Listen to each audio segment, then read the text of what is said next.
to handle my fault, my strokes, screw-ups, my mess-ups, because he's already prepared for what I might do. He knows what I'm going to do before I do it, and he already made preparation for me before I get there.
What follows darkness is light.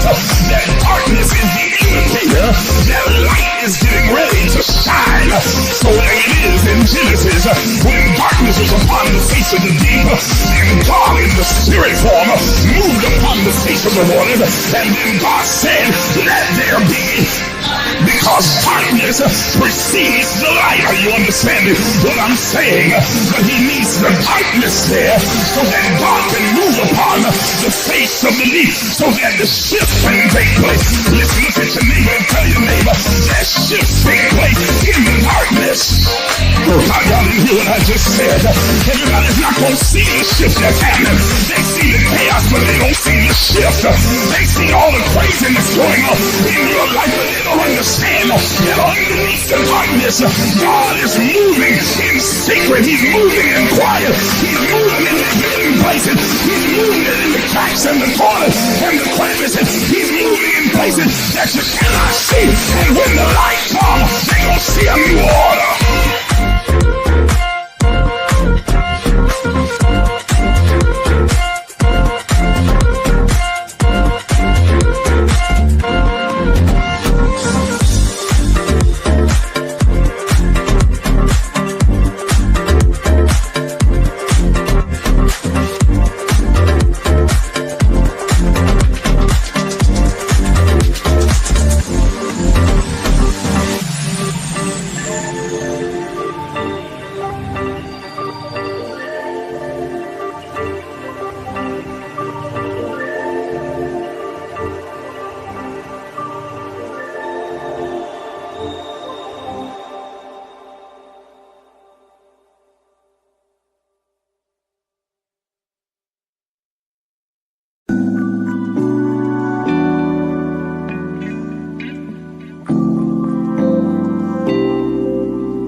Afraid to dream, afraid to imagine.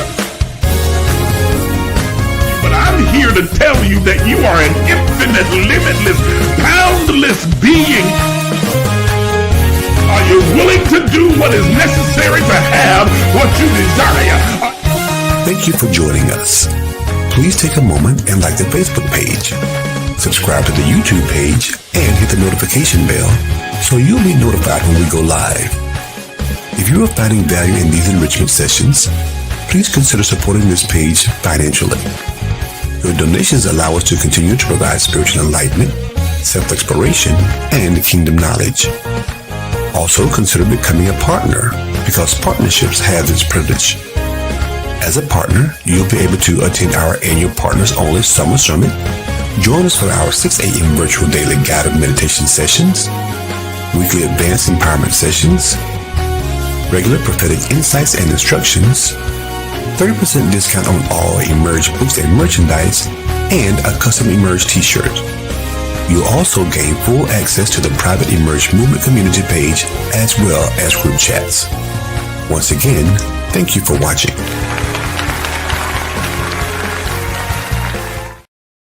Good morning, everybody, and welcome to the Emerge Empowerment Session. I am your host, Isaac J. Miles Sr., and I'm overjoyed that you have decided to join me this morning for what is going to be a powerful conscious conversation. I know that you're going to gain so much insight, understanding, revelation, and inspiration from being a part of this empowerment session this morning. I am glad to see you, all of you that are watching me all across Facebook, YouTube, and Instagram, as well as those of you who are watching on TikTok.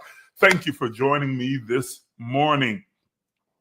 I don't want to spend too much time on the preliminaries because I got a lot of ground to cover and a very brief moment to do so. So let's go ahead and take care of the housekeeping things very quickly. Number one thing that I need everybody to do across all platforms, please share this live.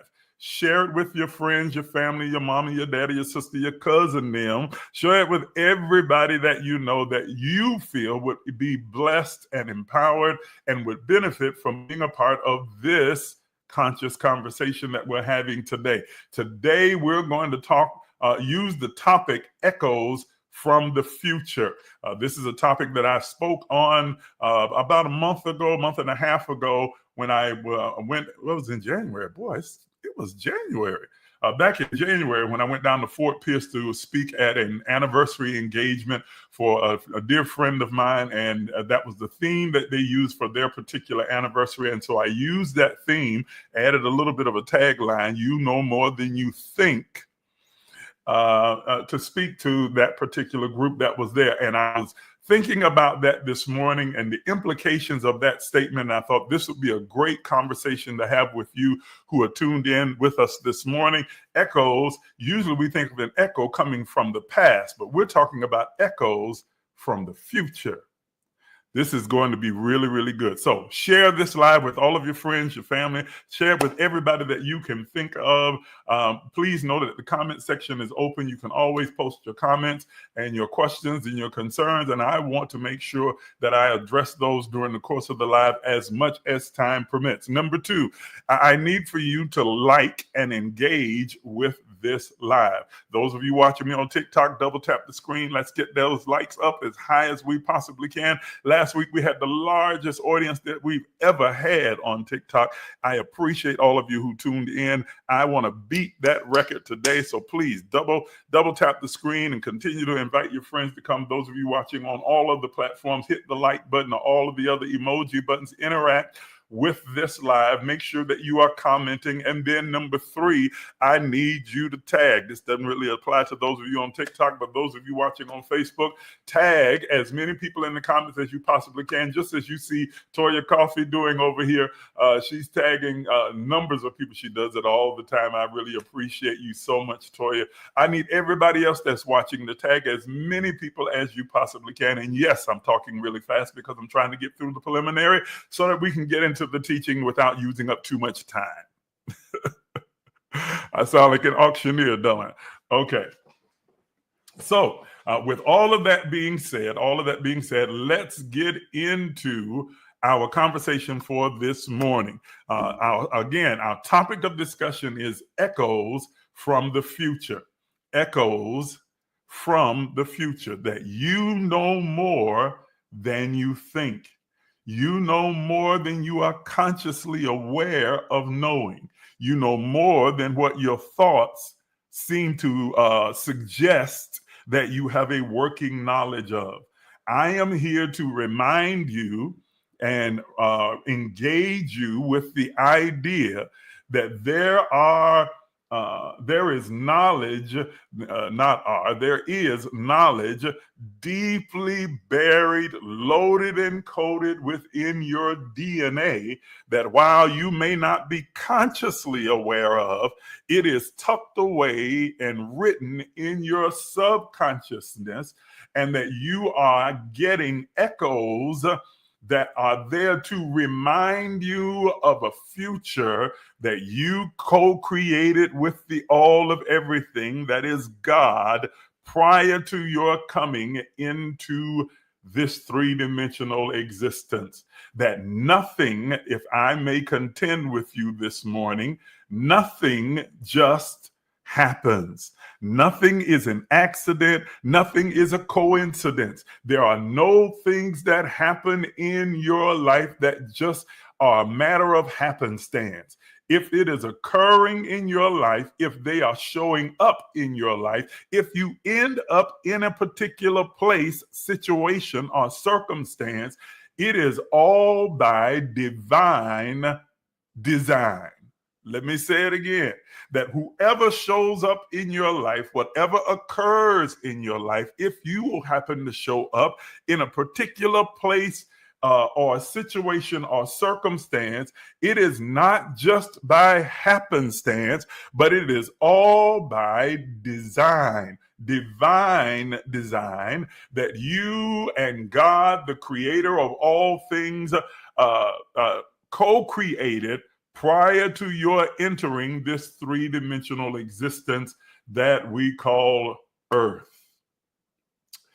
There is a text in the Bible, Jeremiah chapter 29, that says, I know the thoughts. This is speaking from the perspective of God speaking, saying, I know the thoughts I think concerning you, thoughts of good and not evil. Listen to what it says, to bring you to an expected, a predestined, predetermined end, to bring you to an outcome that I am already consciously aware of, to bring you to an outcome that has already been decided and written, to bring you to an outcome that you and the God of the universe co-created prior to your entrance into this world. Before your mom met your dad, before your grandmother met your grandfather, before any of your ancestors got together and passed down the genome that would ultimately become you, you and God in eternity past, in the ether, the isness, the mind of God, co-created a reality of every iteration of life that you would experience in this three-dimensional form. Every single iteration has already been co-created. You were not forced into this life. Listen to what I'm saying to you. You were not forced, pushed, or corralled or coerced into this life, but that you, along with God, co-created this reality, and by choice you entered this plane of consciousness so that you might fulfill an original intent or a purpose, the reason for your coming to this plane of consciousness. Everyone has at one point or another asked yourself, why am I here? What am I doing here? Why is this happening? Why is this occurring? Why did I survive when no one else did? Why have I succeeded when others around me who grew up in the same circumstances have not succeeded or seem to be having so many struggles? Why is it that this is taking place or that? Who would have thought that I would encounter this, that, or the other person out of all of the people in the world, the billions of them, that I would encounter this person at this place at this time? And it seems very random until you began to investigate our co-creation with God and the predestined, predetermined plan that we agreed to and helped to formulate prior to entering this iteration and every iteration of life that we will experience. And so we have an expected end. We have an end that has already been written. We have an end that we are working toward the fulfillment and the manifestation of. And it is not an end that has been forced on us, hoisted on us, placed on us by God, but that we co-created with God and voluntarily embraced and agreed to enter this plane of consciousness to experience and to fulfill. Remember that God has no preference. God is simply God, and God has always been God, but the God that has always been, that was the all of everything and is the all of everything, only knew itself as the all of everything conceptually. And in order for it to know itself experientially, it had to become what it is not. And so what it did was put us in form. God breathed into the nostrils of this form, and man became a living nephesh, that is a conscious, aware being, God in three-dimensional form, able not only to be consciously aware of its surrounding, but aware of itself and to experientially live in this three-dimensional world. So the purpose of our existence, the general absolute purpose of our existence, is that God, we are the vehicle, we are the vehicle through which God is able to experience and express itself in form. Let me say that again. You might want to write this down. That we, as divine beings, are the vehicle, we are the conduit, we are the container, if you will, by which God is able to experience and express itself in human form. We are literally God in the flesh, God in three-dimensional form. And this experience is an experience that was not forced on us, but that we co-created with God prior to our entrance into this three-dimensional realm. Let's go on further and solidify what I'm saying. And for those of you who are from various faiths, I am going to use the Bible not as a cudgel, not as a rule book, but just to give some basic spiritual principles that are universal across every religious ideology and all spiritual thought, in order for us to get a clear understanding of these concepts. Stay with me. So in a world where we are often consumed by the present moment, that we are focused and inundated by all of the things that are going on around us, bombarded by the cascading amounts of information and experiences that are coming right before us, it is very easy for us to become consumed with the present. It is equally easy, because of our emotional makeup, to become tethered and tied to past experiences. Everything around us, including our culture and environment, families and friends, all tend to support the idea that past is prologue, that we are tied and tethered to the past experiences, past circumstances, past connections, and that they somehow dictate the reality of our life. But ladies and gentlemen, we are not our past. Lord, let me say that again. I'm not going to get bogged down there because I got a lot of ground to cover, but I want to repeat that very important statement. We, you, and I are not our past. I don't care how terrible it might have been or how wonderful it might have been. I don't care what choices and decisions you may have made.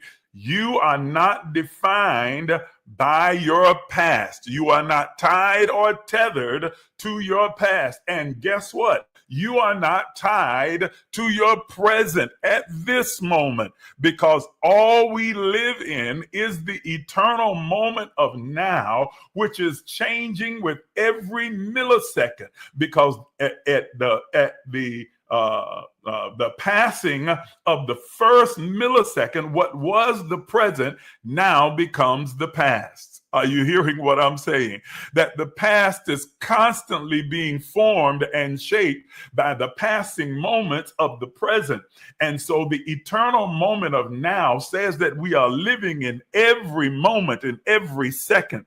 Then what do we do about what we call the future? The theme, Echoes of the Future, invites us to discern the whispers of God whispering to us that reality that we co-created with God prior to our coming into this three-dimensional realm. It resonates with us and through us, pulling us, summoning us, if you will, toward a purpose that transcends our current reality.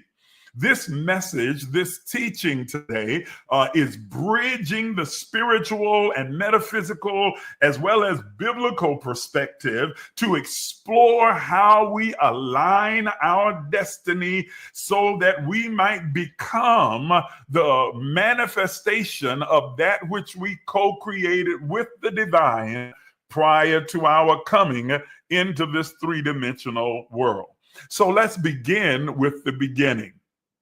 The beginning, as most people, especially those who follow Christian doctrine, that they think that the beginning begins with Genesis chapter 1. But in reality, if you read it carefully, you will find that the actual beginning of our existence begins in John chapter 1. St. John chapter 1 says, "In the beginning was the Word." In the beginning was the Word. The word, the term that is used there for word, is not rhema. That is the Greek word which means to speak or declare or to proclaim. But it is the Greek word logos. The word logos literally means a thought, a concept, an idea, or an imagination. Listen to what he says. So in the beginning, before time began, before the earth was formed, before there was ever anything that would exist, God had a thought, an idea, a concept. Are you hearing me? An imagination. In the beginning was the imagination, the idea, the thought, the concept. In the beginning was the logos, and the word, or that thought, idea, or concept was with God, and that word, listen to what it says, that concept, that idea was God. You cannot separate God from its thoughts. God is whatever it thinks, and whatever God thinks comes into being. The reality of it is created the moment that God has the idea. That is the essence of divinity. So in the beginning, God had a thought, an idea, a concept, an imagination. And that imagination was with God, one with God, a part of God, and it was God. Are you hearing me? Now, then he says, but then with the passage of time, he says, and that thought, that idea, that concept, that imagination took on form. That is, it became flesh, is what it says in the Bible. That word, that idea, that concept, that imagination became flesh. This is where the Genesis allegory or narrative comes into place. It is when God then forms man from the dust of the earth. What is he forming? He is forming the body, a container. He is not creating man. If you read the text carefully in Genesis, it does not say it creates man, but it forms man from the dust. It forms all of mankind. That is this three-dimensional form of body. But when is man created? It is created, mankind is created the moment that God had the thought. In the beginning, God had the thought, the idea, and the concept. And now God seeks to experience the thought and the idea and the concept in three-dimensional form. So the word, the thought, the idea, the concept, the imagination has to become three-dimensional form or flesh. And so the Genesis narrative says, and God breathes out of its mouth. That is an anthropomorphism because we understand that God is spirit. So we're giving it a human characteristic, but God is not a human. So God breathes out of its mouth the breath of life and into the nostril of that three-dimensional form that is lifeless laying there on the ground, and mankind goes from just being a thought, an idea, a concept, or an imagination, but becomes a living, here's the Hebrew word, nephesh, a consciously aware soul, a conscious, animated being in three-dimensional form. Are you with me? Stay with me because I know I'm giving you a lot, but I got to do it encapsulated because I've only got about 30 minutes left. Okay. So the beginning for mankind begins when God has the thought and the idea. The Genesis narrative picks up after the idea has been created within the conscious mind of God, and now the idea takes shape or takes form. Metaphorically, okay, we understand the Genesis narrative is an allegory. It is not literal. And I don't have time to go into trying to prove all of that to all of you watching. You either accept it or you don't, and you do the research on your own.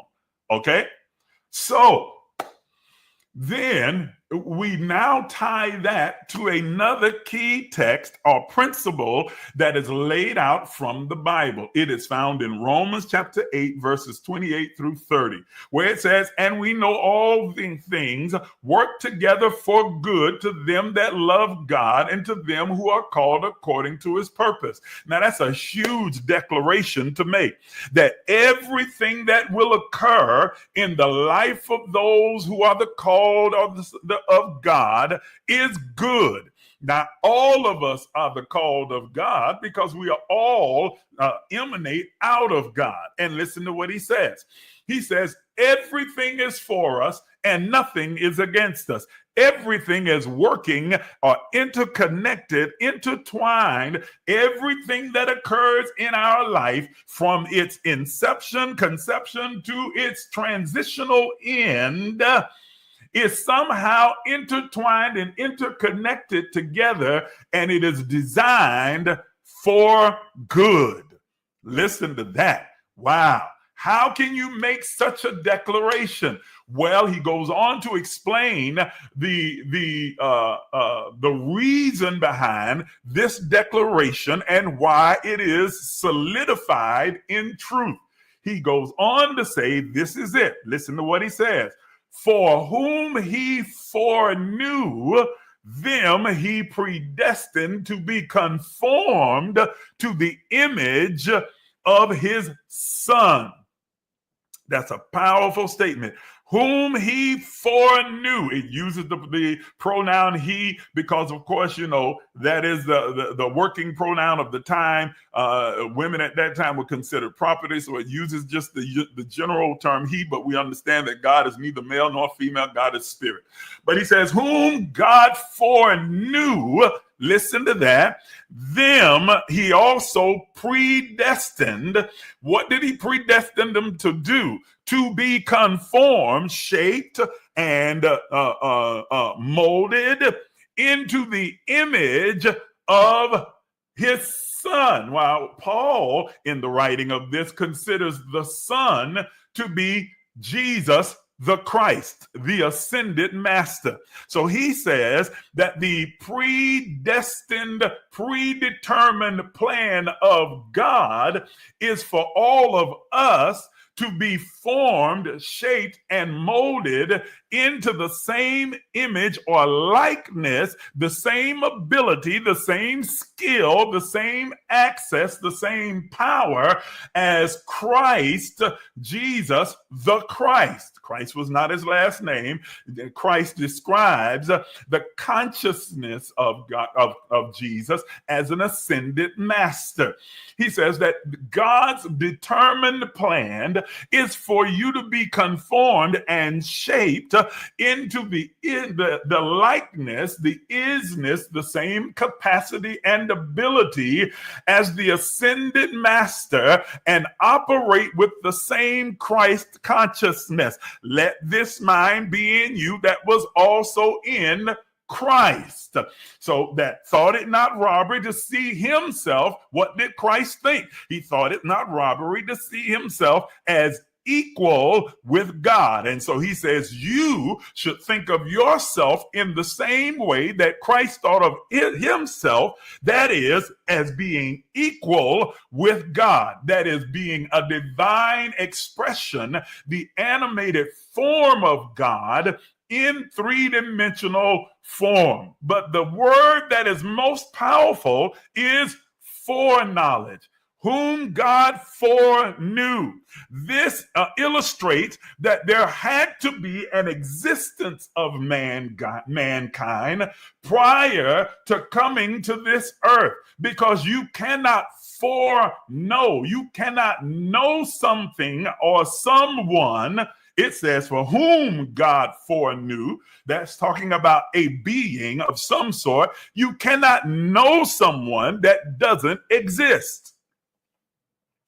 So if the principle here and the declaration is whom God foreknew, it means that mankind had to exist in some form for it to be known by God and for it to have a predestined confirmation or conformity rather to the image and the likeness of the Christ. You cannot predetermine the outcome of a being that doesn't exist. So he says, you existed. I foreknew you. I had a relationship, intimacy, closeness with you prior to your existence in form. And we then, as one, in the beginning, this idea, thought, concept, imagination was with God and was God. We then co-created what would be your reality in every iteration of your life in this three-dimensional world. Are you hearing what I'm saying? We predetermined what the outcome would be.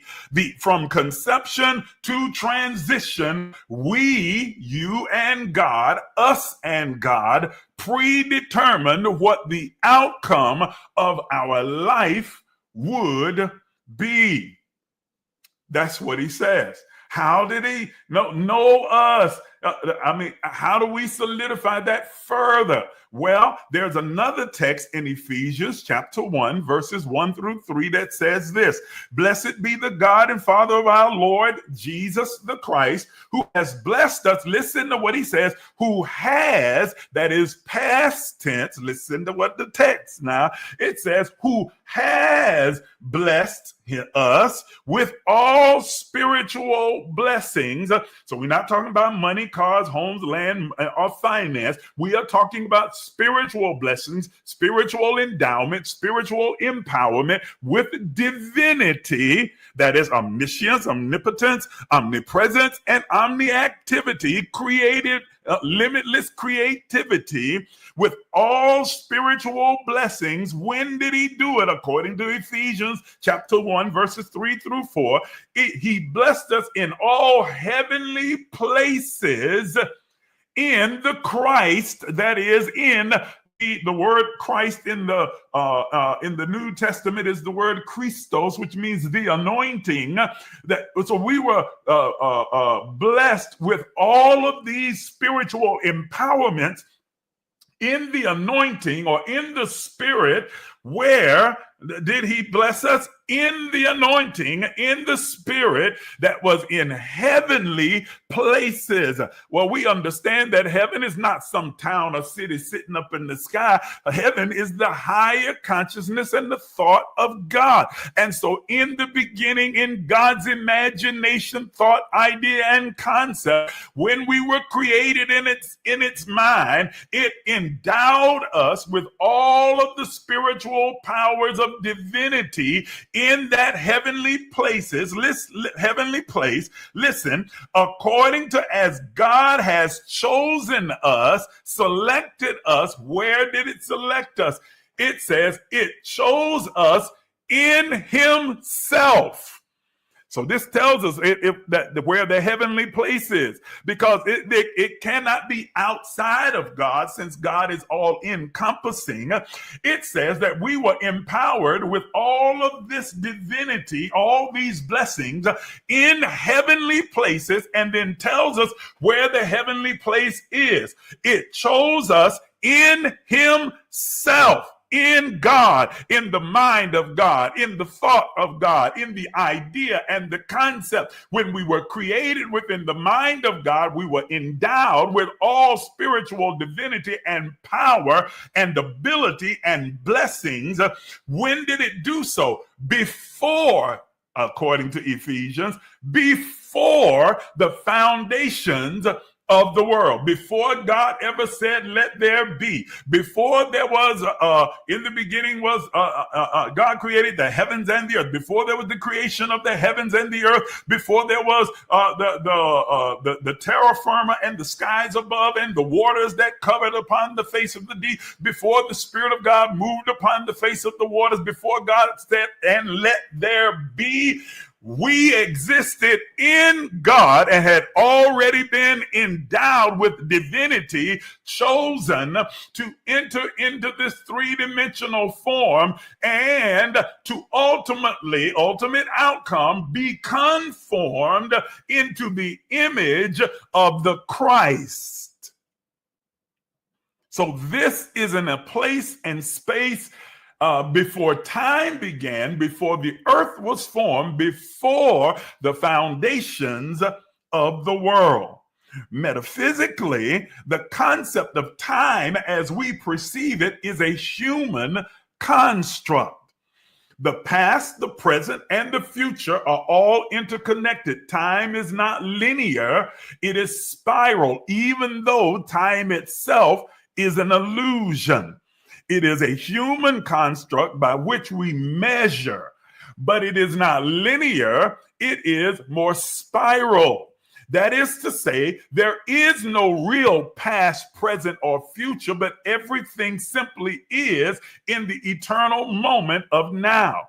And that everything that has, will, or is taking place simultaneously across every dimension and every facet of being.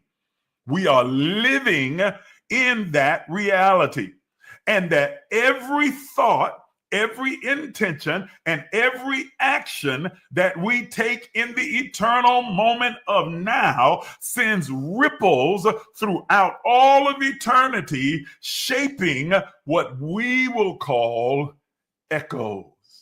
Every thought, every word, and every action, that's the process of creation and manifestation, that we make in this eternal moment of now, in this iteration of life and every iteration that follows, sends a ripple effect across all of eternity, creating what we would call an echo. But the echo is not coming from, quote unquote, the past. It is not a reminder of what has been or what has happened in this three-dimensional form, but it is a reminder of what is to come. Are you understanding what I'm saying so far? Man, I got 20 minutes. I got to hurry. Okay?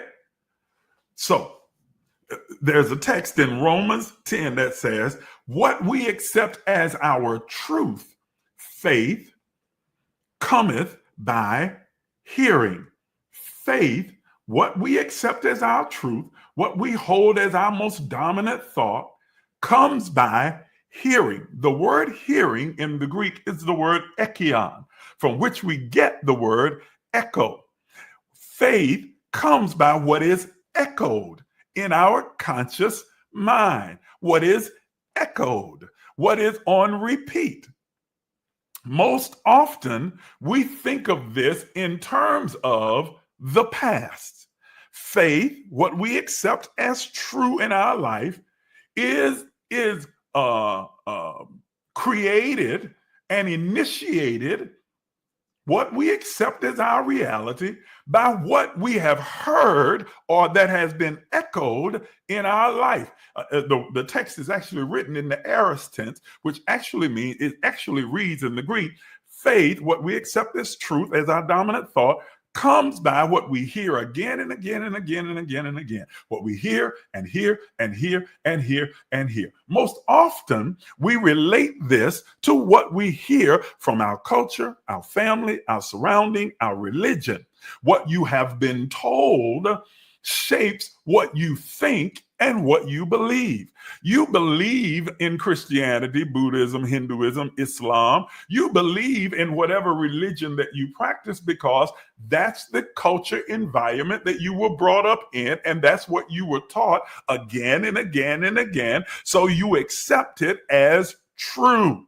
Had you been raised in a different part of the world, in a different culture, in a different religious ideology, you would accept that as true. That's why it's so ridiculous for you to sit there and think that your religion has cornered the market on God. Because all religions teach that we're the only one. That's a real sign to you that something's wrong right there. Anytime anyone says that we're the only ones right and everybody else is wrong, run. Okay? You take on the cultural, environmental, religious, experiential information that you were raised in. That determines what you believe. It becomes your dominant thought. But ladies and gentlemen, what we need to understand, and what I'm driving to this morning, is that echoes don't just come from what we call the past. They are not just what we have heard, but they are also what we are hearing. Ooh, let me say it again. That our faith, what becomes our most dominant thought, is not just based upon the echoes that have come from the past, but they also come from those things that we are hearing and that which we would call future, or that which has not manifested in our life as of yet. This is what is called intuition, inspiration, and unction. Write those three words down. Inspiration, intuition, and unction, which can all be supported by something called synchronicities. 4 terms: intuition, inspiration, unction, supported by synchronicities. Okay, I got 15 minutes to unpack this and I'm done. So that's what, about 5 minutes on each That would be leaving out synchronicities, assuming that you understand what synchronicities are to some degree. Okay. Synchronicities are the evidence of things not seen. Woo!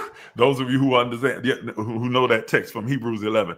Synchronicities are the evidence of things not seen. They are the indicators that what you accept, believe, and hold as your most dominant truth, your most dominant thought, your truth, really does exist, and it's headed toward you. That's what synchronicities are. But let me unpack those three things. Okay? So when we talk about unction, inspiration, and intuition, we are talking about your co-created outcome, which is leaving breadcrumbs for you to follow that show you the path or the journey or the direction that you should take. It is never true. This is going to be a very bold statement. It is never true that you don't know what to do. You always know exactly what to do. You may not be consciously aware of what you know, but the knowing is always within you. Everything that you co-created with God prior to your coming into this three-dimensional form is written in your DNA. It is a part of your human structure and your soul being. It is loaded and coded in your DNA forever throughout eternity.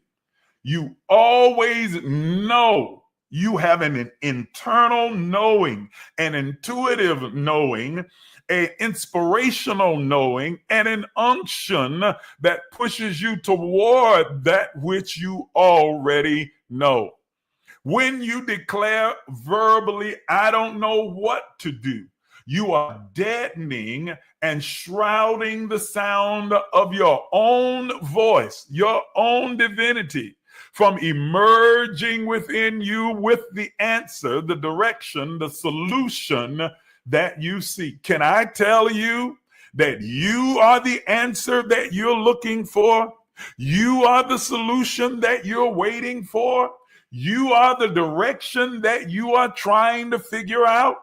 It is already within you, but you disempower yourself when you begin to declare, I don't know. You can say, I may not be consciously aware. I am not cognizant of what the next step is, but I can ask, go inward and ask my own divine self, my spirit, that is God in me, what's next? What's my next move? What direction should I take?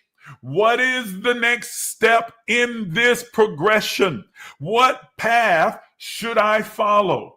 Because you always have inspiration, intuition, which is an inclination, and you have unction.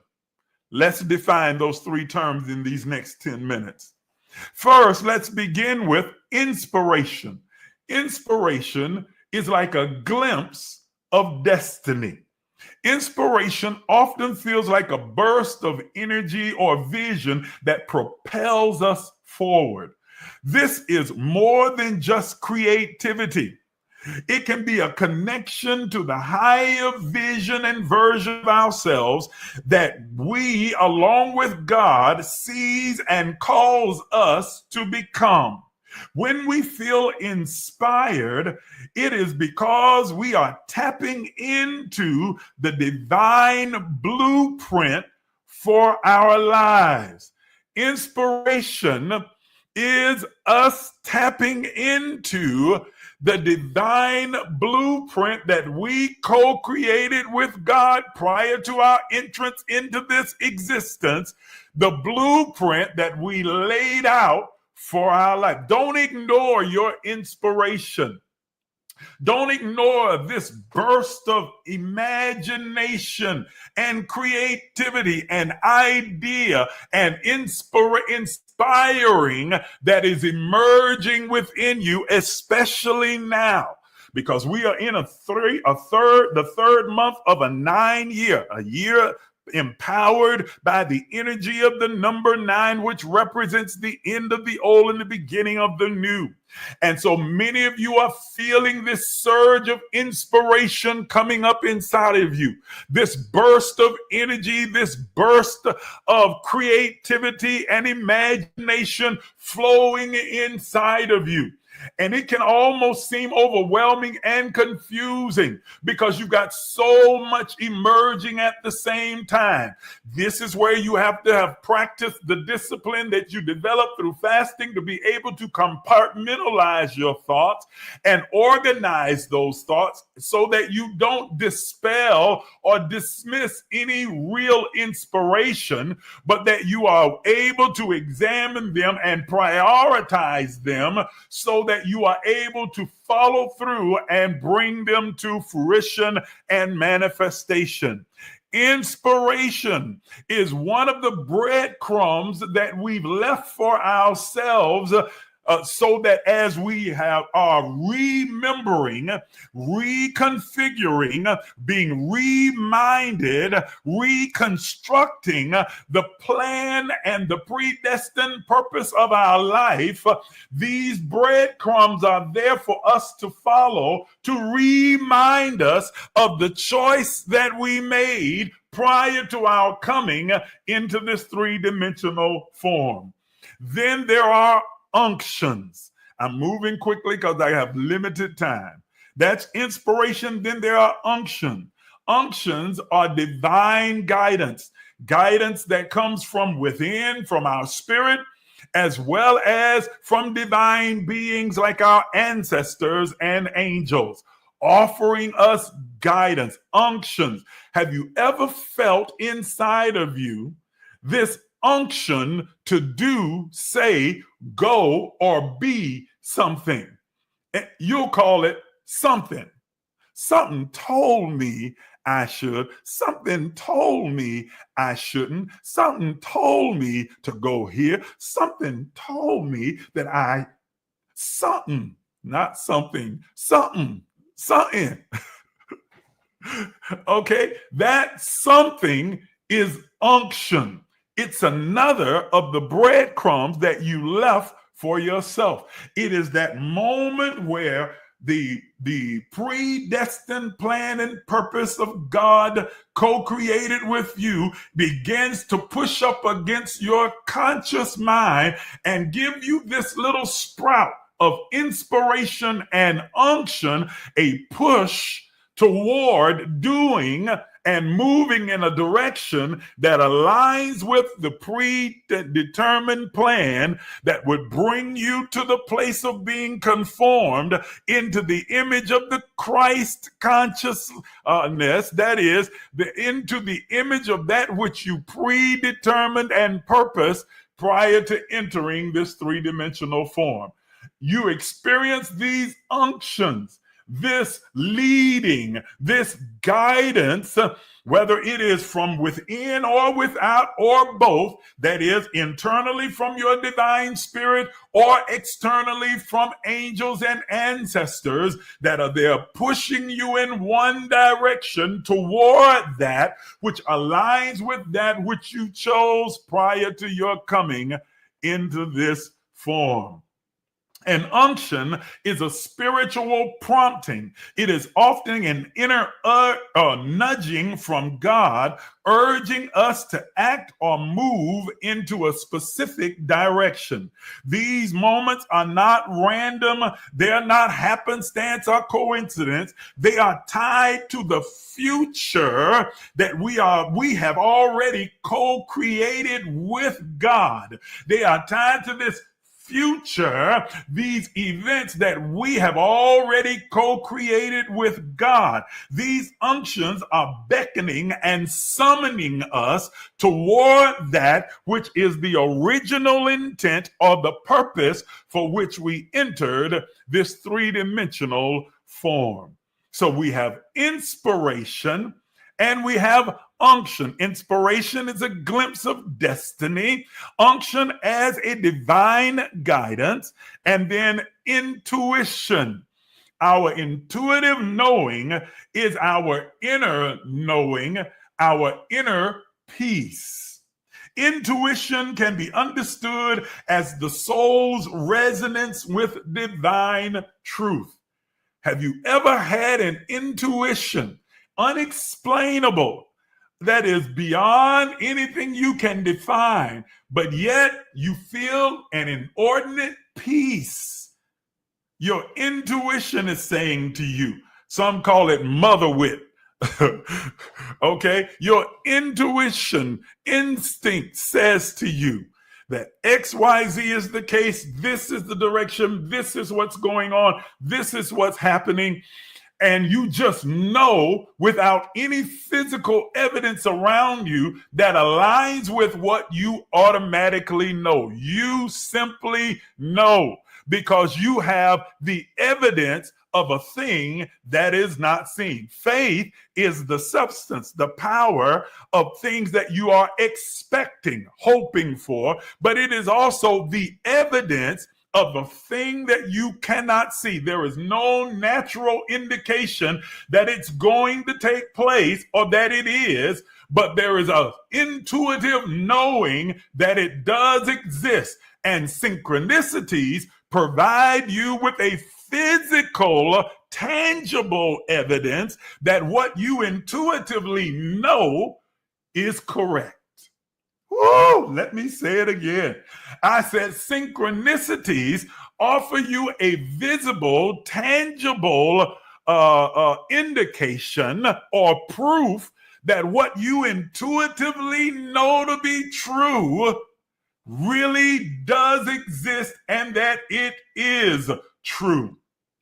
That while every other thing around you seems to indicate something different, synchronicities come along as a physical, tangible reminder or indicator that what your intuition, your inner knowing is telling you is true, really is true. It is the evidence of things that you cannot see. Everything in your intuitive knowing says that you are going to be abundantly wealthy and have more than enough. Everything in your circumstances say, no, you're not. You came from the wrong neighborhood, grew up in the wrong family, you didn't finish school, you have this disadvantage, this disability, this working against you. Everything around you says absolutely not. But there is something down inside of you that says, yes, I am. I see it, I feel it, I sense it. And then synchronicities come and give you a visible indication, a tangible indication that what you are sensing and intuitively knowing that it will happen, it gives you an indicator that that is true. Even though your eyes cannot see it, your eye sees it, and your inner knowing tells you it absolutely is true. You know it like you know your name. You know it like you know you are breathing in and out. You know it. You know it like you know your colors. You know it. It's just there is nothing tangible that seems to agree with what you know, but intuitively you just know. By his stripes I'm healed. You just know I'm going to survive this. You just know I'm going to win. I'm going to overcome. I'm going to succeed. You just know it. You know it. Not you feel it. Knowing can produce a feeling, but knowing is not feeling. Not I feel it, I know it. Not I believe it, I know it. Not I'm hoping, I know it. And everything around around me seems to say the opposite. But there are these synchronicities, these random, seemingly random occurrences that are there reminding me and indicating to me that what I intuitively know, what I've been inspired to do, what I've glimpsed through inspiration, and what I have been divinely guided to through unctioning of angels, ancestors, and my own divinity really is true. I'm telling you that you have left yourself a trail of breadcrumbs all around you. And so don't just listen and be bogged down, constrained, and confined by the echoes of the past, but you have to listen, attune, and align yourself with the echoes of your future. The message that your future self is sending to you, that everything is going to work out exactly as it should. The song said, I've got a feeling that everything's going to be all right. Well, that indication, that feeling, that knowing is tied to your intuition, your unctioning and inspiration.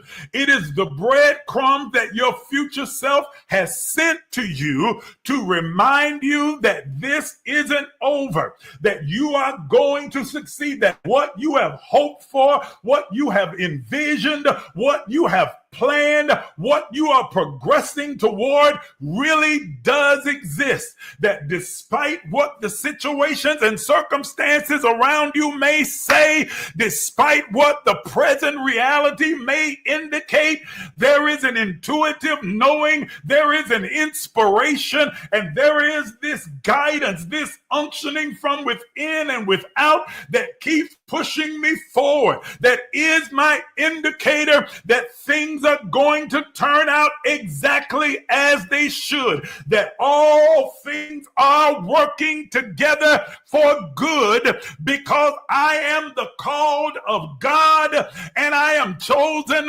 in him, that is in itself before the foundations of the world. Are y'all following what I'm saying to you? I'm telling you to start paying attention to the synchronicities. Start paying attention to the inspiration that is emerging within you. Stop dismissing the ideas, the inspiration, the vision, the imaginations that are emerging within your conscious mind as crazy or dumb or far-fetched. And, that's crazy. I don't even know where that came from. That'll never happen. You are defeating yourself. Pay attention, embrace those thoughts, and align yourself to bring them into manifestation. Stop ignoring the unctionings from within and from without that something told me to do, something told me not to go, something told me I should connect with this one or that one to show up in this place at that time. Stop ignoring the something that's telling you, because the something is you. It is the divine breadcrumbs that you have left to guide you, lead you, and cut a path for you toward your original intent, purpose of your being. You have the answers loaded and coded within your DNA, but you've also left yourself breadcrumbs, inspiration, unction, and intuitive knowing, supported by synchronicities that will bring you to an expected end. Man, I could say so much more on this subject, but I'm out of time. Whew. I want to encourage you today to start paying attention to the little small things that you've been pushing to the side, and those little small thoughts that keep coming up, but you keep dismissing as impossible, improbable, never happen, not going to work, and begin to examine and embrace them and pursue. Because if you pursue, you shall recover all. You absolutely will. You will get it all. Success is woven into your DNA. Whether you succeed is whether you choose to go inward and embrace and follow the breadcrumbs, or you choose to live by echoes from the past. You either follow the echoes from the future or the echoes from the past. Which one is going to influence you? Which one is going to be the indicator? Which one is going to be the coercion tool that's used to move you? Which one will inspire you? Are you going to be moved by your inspiration, intuition, and unction? Or are you going to be moved by your trauma? Not even moved, you're really paralyzed by your trauma, by your hurt, by your pain, by your disappointment. You can choose to be traumatized or inspired. It's your choice. It's your decision. You get to decide. Either you are inspired or you are traumatized. You're moving forward or you're stagnant, standing still. My encouragement is for you to listen to the echoes of the future. Listen to the echoes of the future. Listen to your future self. Follow the breadcrumbs. Follow the yellow brick road that you have paved for yourself, leading you to the expected end. I've got so much more I can say about this. I'll probably talk about it within the partner portal with those who are partners with Emerge. I encourage you that if you're not, to consider becoming a partner with the Emerge movement. We have a very robust private group where I am able to teach the things that I don't have the opportunity to teach on this public platform, and give you information and insight and revelation that you won't get from just tuning here on Sunday. How to become a partner is written in the description above for those of you watching on Instagram and Facebook and YouTube.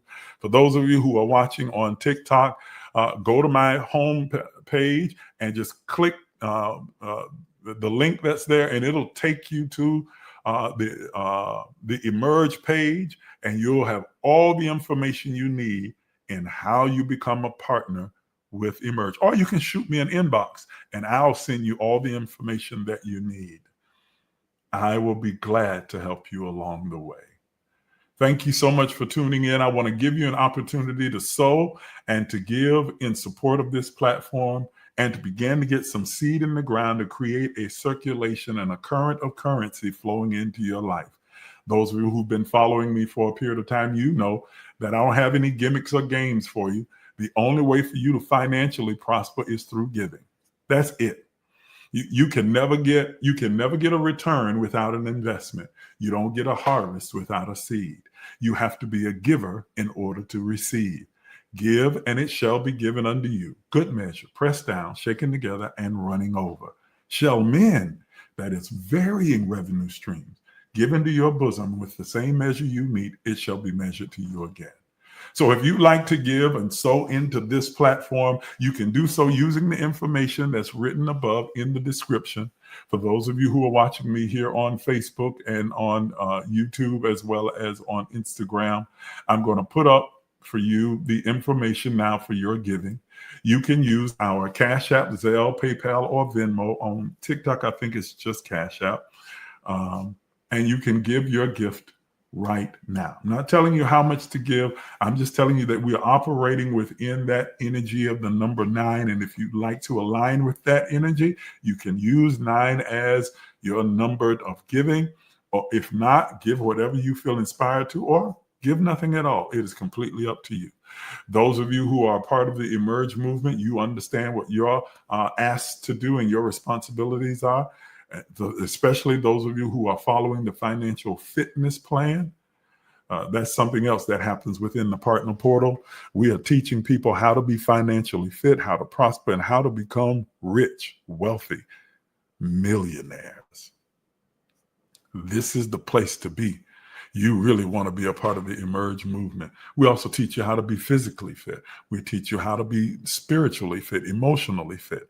We have a plan for you inside the Partner Portal. I appreciate each and every one of you and for your gifts and your support. Thank you for tuning in, and I look forward to seeing you next week right here on the Emerge Empowerment Session. Have a good day, everybody. Some of you are even afraid to dream, afraid to imagine. But I'm here to tell you that you are an infinite, limitless, boundless being. Are you willing to do what is necessary to have what you desire?